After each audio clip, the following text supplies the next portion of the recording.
ઘૂસણખોરી અટકાવવા લોકોએ નવાયાર્ડ રામેશ્વરની ચાલીમાં ઓળખપત્ર વિના ફેરિયાઓ માટે પ્રવેશ પર પ્રતિબંધના બેનર લગાવ્યા હતા.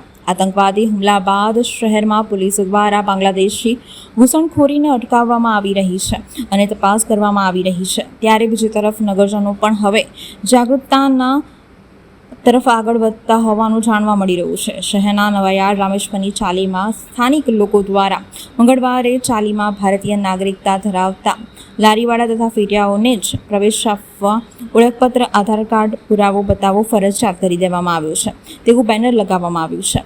જે પણ કોઈ ફેરિયો અહીં પ્રવેશશે તો તેમના આધાર કાર્ડના પુરાવા સ્થાનિક લોકો દ્વારા ચેક કરવામાં આવી રહ્યા છે. કારણ કે પહેલગામમાં જે ઘટના થઈ છે, પ્રવેશી ઉપર હુમલો થયો છે, તેના કારણે સરકારે જે નિયમ લાગુ પાડ્યો છે તેનો અમે અમલ કરીએ છીએ અને અમારાથી 500 મીટર દૂર નવાયાર્ડ આવેલ છે. ત્યાં શંકાસ્પદ આતંકવાદીઓ, બાંગ્લાદેશના આતંકવાદીઓ છે તેમ શંકા છે.